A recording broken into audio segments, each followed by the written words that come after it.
Alright, so we're back in the shop again today, and we're going to put some more parts on. All parts from MNNTHBX, MNNTHBX.com. Got my buddy Renan over here. He's learning how to play Forza Motorsport. He's training to be a racer himself, right? You do motocross, and what you want to do, go-karts and race cars and stuff like me? Yeah? So he's practicing. We got him an old Xbox 360 pedal set up here. And he's built himself a Miata. He's getting the hang of that. So what we're going to do today, though, got some parts here that are specifically for the monkey. First part is a handlebar. This is a little bit lower profile than the stock handlebar and a little bit wider. And what this is going to do is give you a little bit different of a riding position and stance. So that should be interesting because with the handlebars up so high and kind of close together, it's got that vintage feel to it, but also a little bit less control.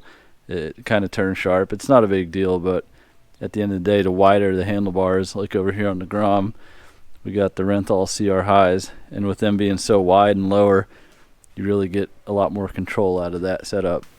So as you can see, there's a much different shape as far as these MNNTHBX bars go as compared to the stock bar. The stock bars have a really old school trail bike sort of 90-degree design to them, and that's how the original trail bikes and Z50s were. And those handlebars were really close together, and it made it look cool. And they were designed to fold down and fit in the back of the station wagon or whatever, or put in the back of the RV. But it made the feel of those bikes kind of weird. I just got off my Trail 70 a little bit ago, and every time I ride it, I realize that it's got a weird steering feel to it. You know, the whole design just makes it kind of feel weird. So this design is cool, and it has a huge sweep. So the sweep is the portion up here and how it bends back towards the rider.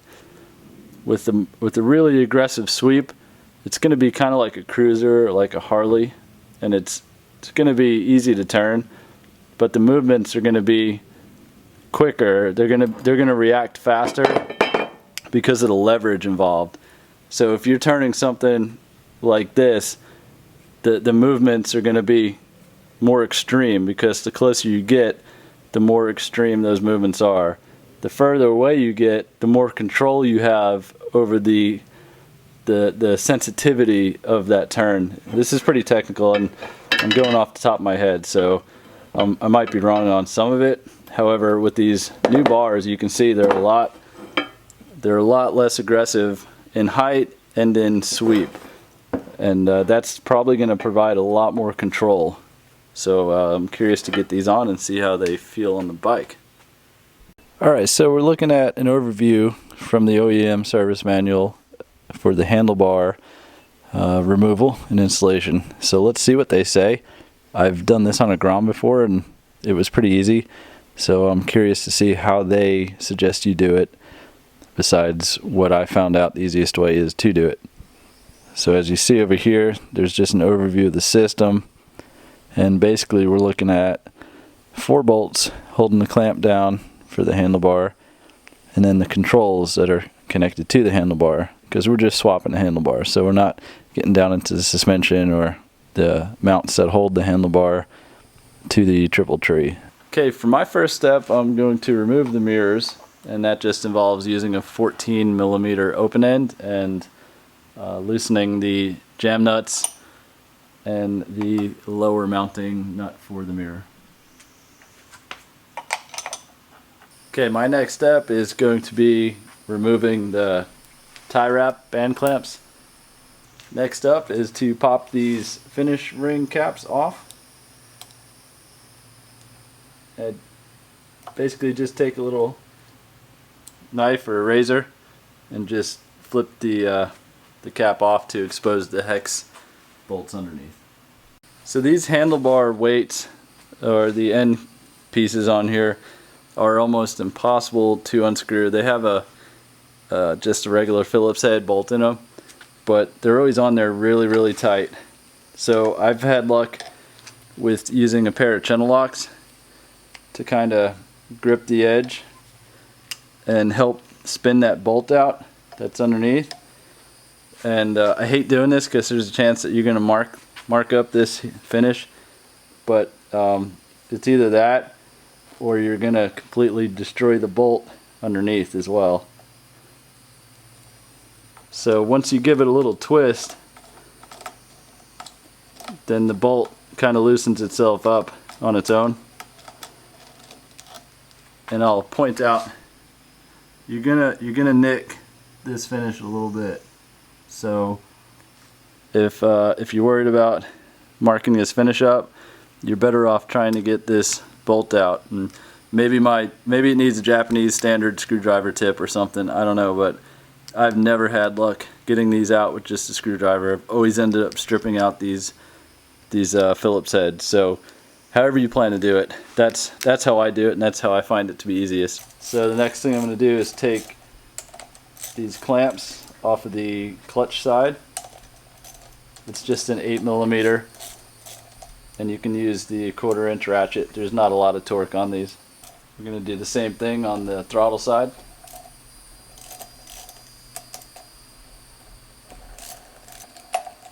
Remember, the instructions told you to make sure you don't tip this reservoir over because of the fluid inside. So on the back side of this headlight and horn housing and side marker housing, there's 2 Phillips head screws. You're going to want to go ahead and take those loose, just loose for now. And then I'm just going to slide it over there, and I'll show you what I'm going to do with that here in a minute.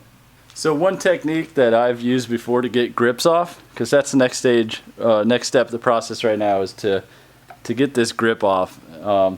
I've used an air nozzle to shoot air inside there and kind of lift the grip off the handlebar and slide it off. So let's go ahead and see if we can't do that.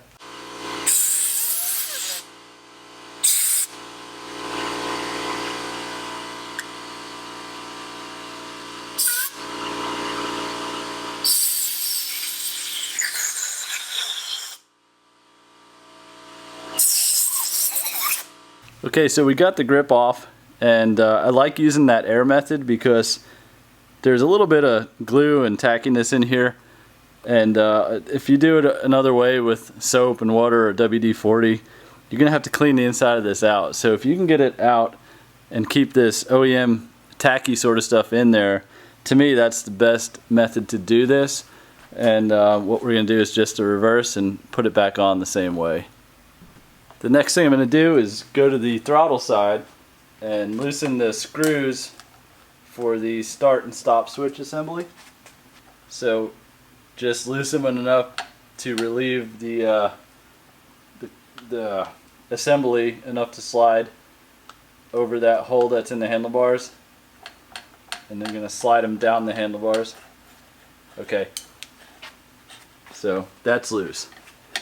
This next part is going to be assumed pretty difficult. I've not had these bolts off, and from the factory they're usually on there really tight. So we're going to get our Allen key. I believe this is somewhere along the lines of a 6mm. Yep, 6mm. And my plan is to use the old cheater bar method as far as getting some extra force on there.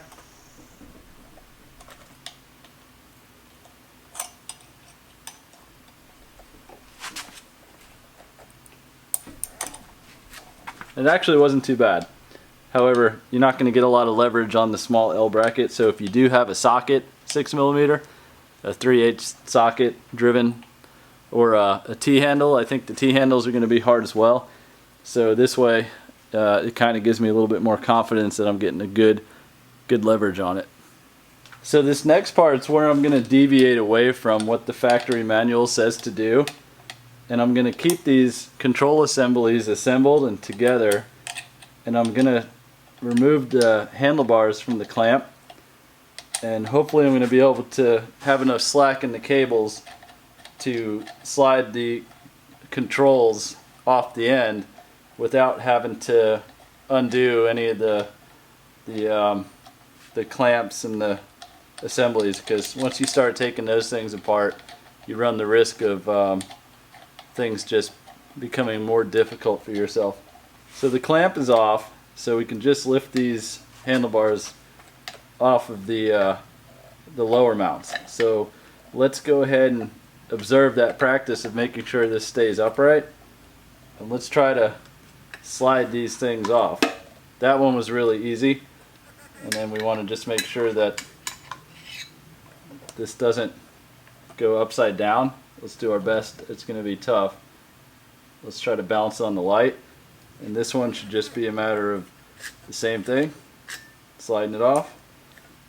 And then we have our stock handlebars, and I want to go ahead and show you these holes that are in the stock handlebars, and that's the notch that those control assemblies use to keep them clocked correctly. So you want to have these holes in the other bars too, and what they do is they keep those assemblies from being able to rotate if you grip down on them real hard. So unfortunately the man-in-the-box handlebars do not have that hole in there, so you have two options here. We can either leave them be and adjust the dowel that's on the inside of that control assembly, or we can drill our own holes. So what I've done in the past is on those Renthal bars that I showed you earlier on the Grom, I drilled my own holes because I want to keep the setup pretty solid, because I ride this bike pretty hard. So we're going to go ahead and mount the bars, and then once they're mounted, I'm going to put the control assemblies back on and get a general idea on where this hole needs to be, and then we'll take a drill and we'll just pop a hole in there. It's not really a big deal. Let's just reverse the disassembly, and the first thing I'm going to do is get the controls back on to where they were before, which they were really easy to get off. So then we can hope that they're just as easy to get on, and I can tell you right now that it's not going to be a big deal. They're already on there. Get the handlebars temporarily fitted in there, because you're always going to need to have some adjustment, and you're going to want to set them up to where it feels right to you.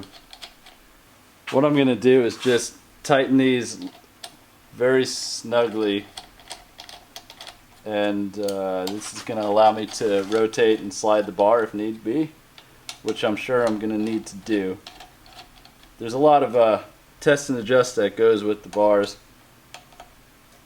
So let's get these to where they're held in firmly enough, but loose enough to allow you to rotate and slide them with really slight adjustment on those bolts. The first thing I'm going to do as far as reassembling everything is I'm going to get this left hand side grip back on, because this is going to be the basis of where this needs to go.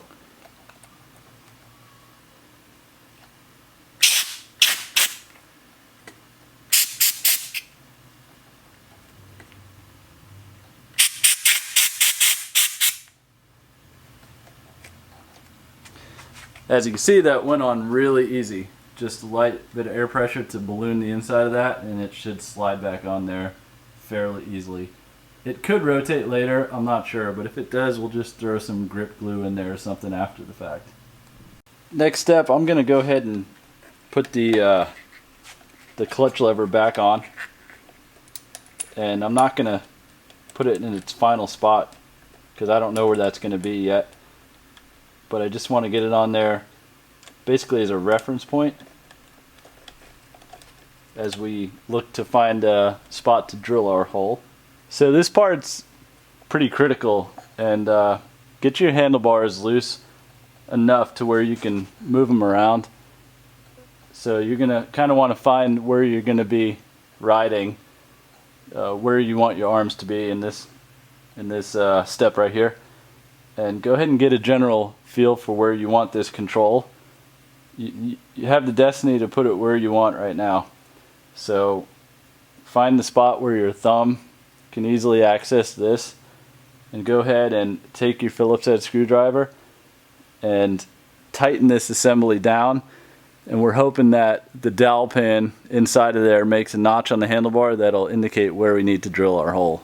So once you've tightened that assembly down pretty good, we're going to slide it back and we're going to search for any indications on the bottom of where that dowel might have hit the handlebar, and that'll tell us where to drill the hole. So just as I had hoped, the dowel pin did create a nice little mark right on the handlebar there. And it's a little tough to see on the camera. I can't get the focus right on it. So essentially this is where you're going to want to drill that hole. So we size the hole the same as the stock bar. Just zip it in there and your dowel will find that hole when you're reassembling this. So hopefully you can see where the dowel made the outline, and I started the hole a little bit with a good bit. So get yourself started and go ahead and get this hole punched through here.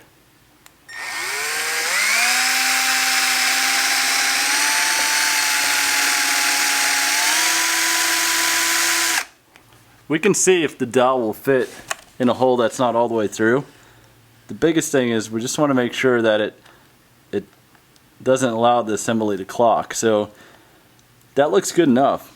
It doesn't appear that we need the hole to be all the way through, which is good news, because the less you have to drill into a handlebar, the better. So we'll go ahead and tighten it up here, and we'll go with that.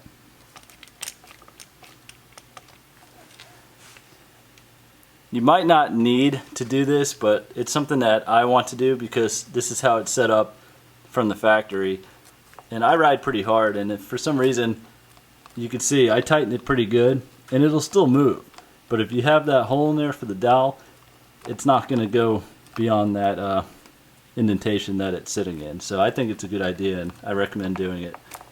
The next step is to get your levers back in place.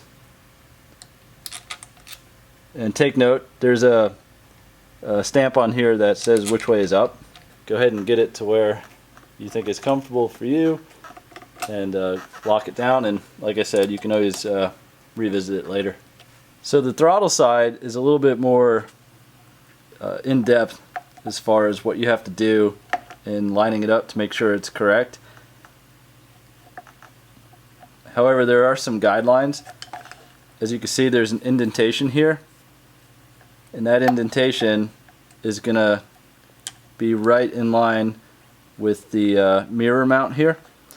So just use the plugs that come in the handlebars as a guideline and line up your throttle grip edge with that.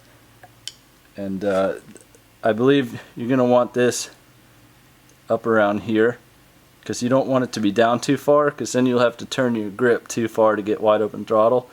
So with that in mind, I might even turn it a little bit higher up. That way I can grab wide open throttle without turning my wrist so far down towards the ground. Maybe a little bit better ergonomics, I guess you can say.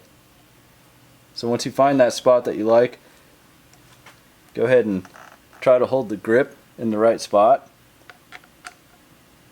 and get your screws for the kill switch tighten down a little bit, and it'll stay. And make sure you can observe at this point where your grip is, and then you can back it out, because you want to have your grip flush with the handlebar end here. So once you get that, that's how I want it. And make sure that this, see, you can see this is probably too low. So I want mine right about there. I want to be able to have a clear thumb at this start. I don't want to have to reach under or up here for it. So this is where I'm going to put mine. So I had to drill the hole out all the way through because it just wasn't popping in there, but once I did, it popped in there immediately and it was real solid. So you can definitely tell when you have it and when you don't. So in my case, I drilled this one all the way through, which is okay. It was really only about a half second longer than it was on the other side. So for the throttle, you might have to drill it all the way through, but at the same time it might be better to drill the throttle all the way through, because this is the one that's taking most of the twist from your wrist. So go ahead and get this one pretty tight, because you don't want it to be rotating.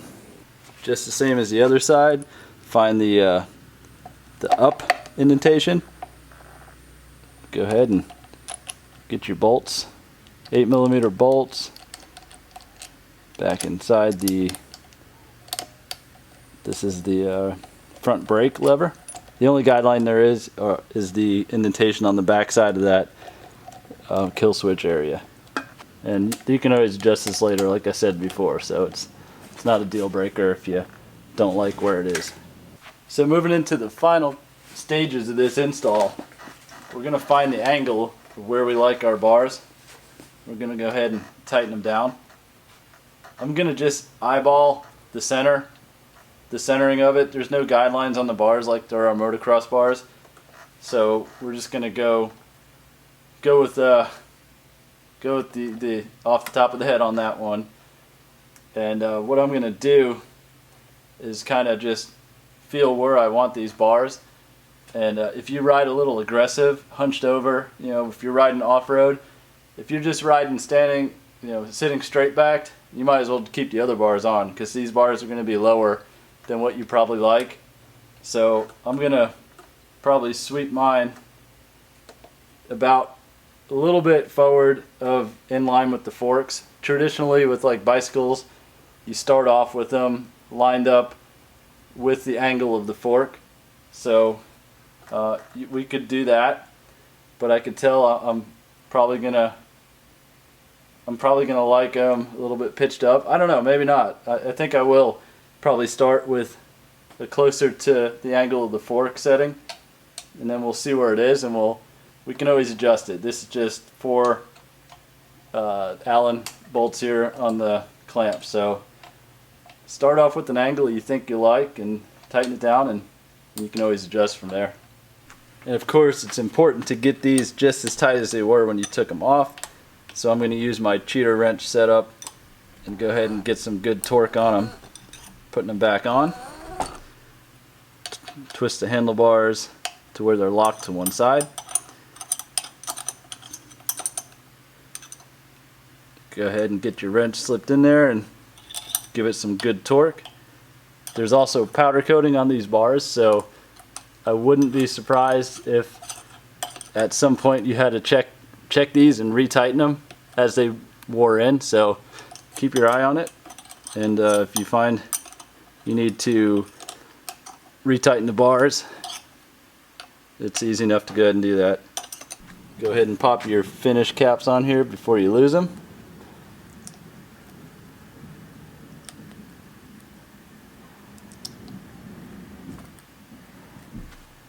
Our last step is to take the OEM bands here and put them back on the handlebars, and these are kind of ugly, so I might find a different solution later, but for now we'll just put them on there like they were. So I think I changed my mind, and I'm going to tighten these wires down, or fasten them down. I have this Velcro. It's for securing network cables, and you might be able to find it at Home Depot, but it's basically a strip, really thin strip of Velcro, and it's not fuzzy looking or anything, so it's pretty clean. And I just cut it to length, and we'll use it down here to keep these cables in line with the handlebar and keep them strapped down right here by the clamp. Okay, so our handlebars are installed. The last thing we're going to do is sit on here and show you how it looks, the angle of what it looks like with your arms. So my arms are locked in a more aggressive position, and it's a lot wider, but not too wide. So right now they feel pretty good sitting here in the shop. And you get your levers right. I think I got my right hand lever a little bit further down than I wanted it, but it shouldn't be too big of a deal. So you got a more cafe racer style position here, but not clamp-on bar cafe racer. You have it. It's like a mix between a standard and a dirt bike feel. Your back is arched in the right direction. You're in a forward position, and it'll allow you to work the handlebars a little bit more aggressively. So everything feels good. The installation was fairly easy. You just take your time and make sure you get those holes right if you do decide to drill those. If not, you might deal with the twisting control assembly. But you can decide what you want to do from that point. The only other thing is I don't believe the end caps install on here, the OEM weights. I can check it out, but I don't believe they do. And that's not a big deal for me. I don't really care. Removing weight from a 9 horsepower bike is a good thing in my opinion. So everything looks good, and I'll do a separate vlog about the product and how they fit, and I'll do a moto vlog as well, and we'll go take it for a ride and we'll see how they feel in action. Thanks for watching.